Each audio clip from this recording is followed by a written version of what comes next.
নমস্কার, ব্রেকিং বাংলায় আপনাদের স্বাগত। আমি জয়ন্ত মজুমদার।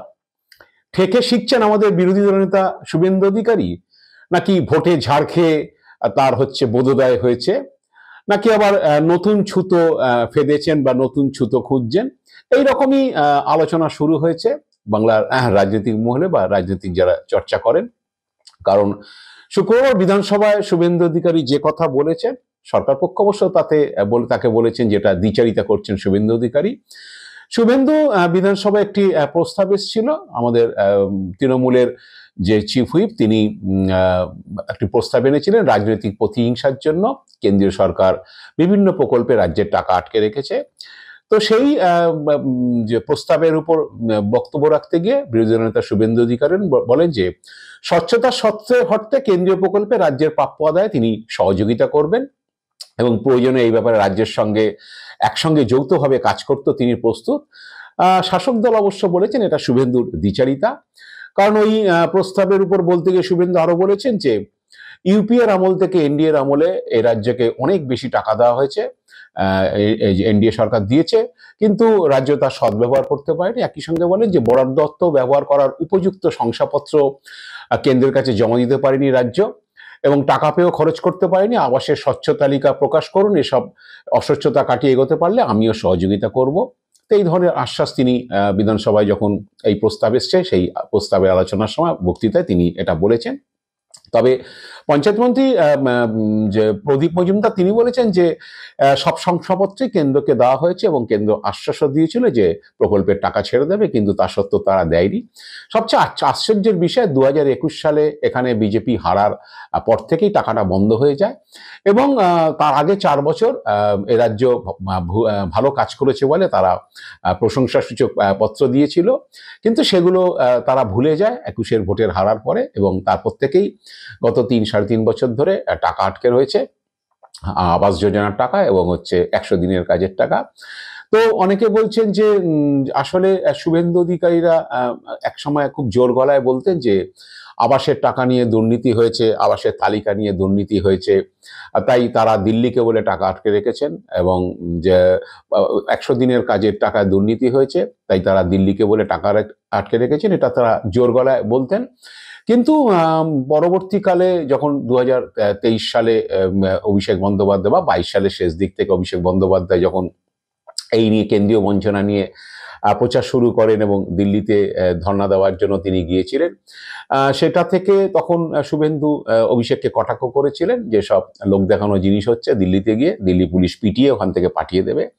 কিন্তু অভিষেক বন্দ্যোপাধ্যায় লাগাতার সেটা নিয়ে যে আন্দোলন করেছেন, রাজভবনের সামনে ধর্ণা দিয়েছেন, এবং পরবর্তীকালে পঞ্চায়েত নির্বাচনের সময় তৃণমূল এই প্রচারটাই করেছিল যে এখানকার যে বিজেপি নেতারা শুভেন্দু অধিকারী, সুকান্ত মজুমদাররা, তারা যে রাজনৈতিক স্বার্থে টাকাগুলো আটকে রেখেছে। আসলে 2021 সালে এখানে ভোটে হেরে যাওয়াটা বিজেপির কেন্দ্রীয় নেতারা হজম করতে পারেননি।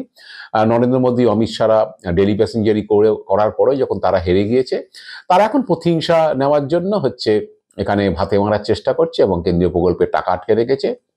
তো এই ধরনের প্রচার অভিষেক গত 2-2.5 বছর ধরে করে যাচ্ছেন এবং মুখ্যমন্ত্রীও বারে বারে সেই প্রচার করেছেন, এবং দেখা গিয়েছে যে পঞ্চায়েত নির্বাচনে তাতে তৃণমূল ফল পেয়েছে, এবং লোকসভা নির্বাচনে এবছর যখন হয়েছে এই কেন্দ্রীয় বঞ্চনার বিষয়টা তৃণমূলের একটা অন্যতম প্রচারের প্রধান বিষয় ছিল।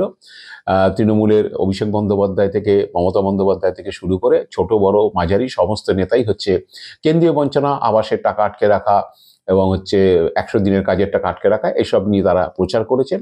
এবং অনেকে বলছেন যে এই প্রচারে কাজ হয়েছে, কারণ গ্রামের মানুষ কত শতাংশ এলাকায় দুর্নীতি হয়েছে কি, সেখানে অভিযোগ হয়েছে কি, এফআইআর হয়েছে, সেই বিষয়টার থেকেও একটা যেহেতু বিরাট অংশের মানুষ এই টাকা পাচ্ছেন না বা এই প্রকল্পে কাজ পাচ্ছেন না, এবং অনেকের টাকা যারা আটকে গিয়েছিল তারা কাজ করার পরও টাকা পায়নি, সেই টাকা অবশ্য পরে রাজ্য সরকার মিটিয়েছে, বা আবাসের টাকাও রাজ্য সরকার এখন নিজেরাই দেবে বলে সিদ্ধান্ত হয়েছে।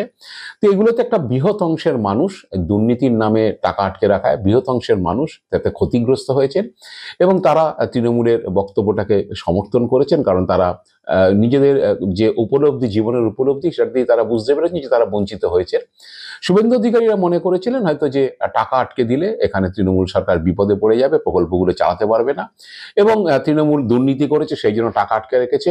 এই বক্তব্যটা মানুষের কাছে সেটা জনপ্রিয় হবে এবং মানুষ সেটা অ্যাকসেপ্ট করবে। কিন্তু মানুষ যে সেটা অ্যাকসেপ্ট করেনি সেটা লোকসভার ভোটেই বোঝা গিয়েছিল, এবং তৃণমূলও বুঝতে পেরেছিল যে লোকসভা ভোটে তাদের ফলের জন্য ওটা একটা অন্যতম কারণ, এবং তৃণমূল সেই প্রচারটা লাগাতার চালিয়ে যাচ্ছে।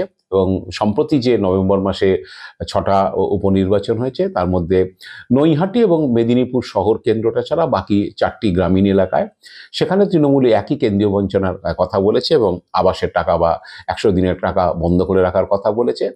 তো এইসব বিষয়টি নিয়ে এখন শুভেন্দুরা হয়তো ফিল করছেন যে এই টাকা আটকে রেখে যেটা তারা বুক বাজিয়ে বলতেন, সেটা আলটিমেটলি হয়তো বুমেরাং হয়েছে। কারণ মানুষ যত শেষ পর্যন্ত তারা এই প্রকল্পের টাকা সুবিধা পায়নি, সে কারণে হয়তো মানুষের ক্ষোভ আছে যে বিজেপি ইচ্ছা করে রাজনৈতিক প্রতিহিংসা চরিতার্থ করার জন্য হচ্ছে এরকমভাবে করছে। কারণ এখনো পর্যন্ত বুথ স্তরে তৃণমূলের যে মেশিনারি সংগঠন সেটা অনেক বেশি জোরদার। সেক্ষেত্রে সাধারণ মানুষের সঙ্গে যে ইন্টারাকশন বা পঞ্চায়েতগুলো হাতে থাকাতে সাধারণ মানুষ, গ্রামের মানুষ পঞ্চায়েতের কাছে আসে বিভিন্ন দরকারে, তারা বারে বারে তাদেরকে সেটা বোঝানোর চেষ্টা করেছে, যার ফলে তাদের কাছে সেটা বিশ্বাসযোগ্যতা পেয়েছে। তো এই কারণে হয়তো কিছুটা ঠেকে শিখে বা ভোটে ঝাড়কে হয়তো শুভেন্দু অধিকারী এইসব কথা বলছেন বিধানসভায় দাঁড়িয়ে, যে তিনি সহযোগিতা করতে প্রস্তুত যদি স্বচ্ছতার সঙ্গে কাজ হয়, এবং তাতে তারা একসঙ্গে যৌথভাবেও কাজ করতে রাজি আছে। এইটা এক শ্রেণী বলছেন। আবার এক শ্রেণী বলছেন যে আসলে শুভেন্দু অধিকারী এখানে যতই যা কিছু বলুন না কেন, দিল্লিতে মোদিজি, অমিত শাহ তারা টাকা আটকে রেখেছেন। কারণ তারা হয়তো মনে করছেন যে এইভাবেই তৃণমূল সরকারকে টাইট দেওয়া যাবে। এখন এখানকার নেতারা কতটা বোঝাতে পারবেন সেটা হয়তো যে তারা ফিল করতে পারছেন না, যে তাদের কথা আদৌ কেন্দ্রীয় নেতৃত্ব বা মোদিজি, অমিত শাহ ফিল করতে পারবেন যে এই কারণে ভোটের ফল খারাপ হয়েছে এবং এই টাকা আটকে রাখাটা ঠিক হচ্ছে না। এটা তাদের বিষয়।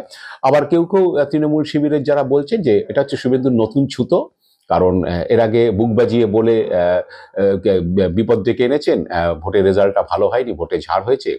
এখন আবার নতুন করে গ্রামাঞ্চলের মানুষের কাছে এই বার্তা দিতে চান হয়তো যে আমরা স্বচ্ছতার সঙ্গে যদি হয় তাহলে আমরা রাজি আছি সহযোগিতা করতে, যাতে কেন্দ্রীয় প্রকল্পের টাকা এ রাজ্য পায়।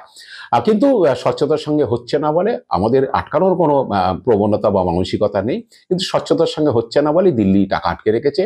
এই ধরনের বক্তব্য রেখে হয়তো একটা ছুতো বার করার চেষ্টা করছেন যে টাকাটা আটকে থাকবে, কিন্তু আমরা সাহায্য করার কথা বলেছি, আশ্বাস দিয়েছি, কিন্তু যেহেতু স্বচ্ছতার সঙ্গে কাজ হচ্ছে না তাই টাকা আটকে গেছে, সেই কারণেই এখানে প্রকল্পের টাকা আসছে না এবং আপনারা তা থেকে বঞ্চিত হচ্ছেন।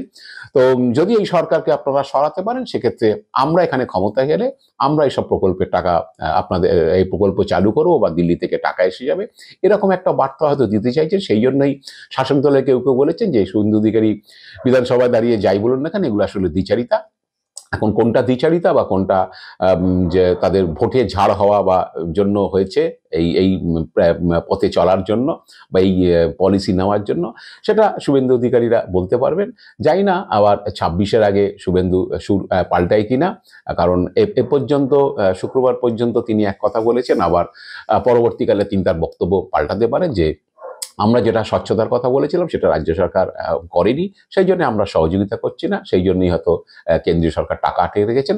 এখন দেখা যাক যে এইটার পরে শুভেন্দু সত্যি সত্যি এটা নতুন ছুতো দিয়েছেন, নাকি তিনি তার একটা হচ্ছে কাজ করার সদিচ্ছা রয়েছে, টাকা আনার, বাংলায় টাকা আনার সদিচ্ছা রয়েছে, এবং তৃণমূল যাতে তাদের বিরুদ্ধে বঞ্চনার অভিযোগ আনতে না পারে সে কারণে দিল্লি থেকে টাকাটা যাতে ছেড়ে দেওয়া হয় সে ব্যাপারে তারা উদ্যোগী হবেন।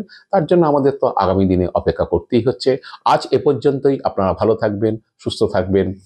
নমস্কার।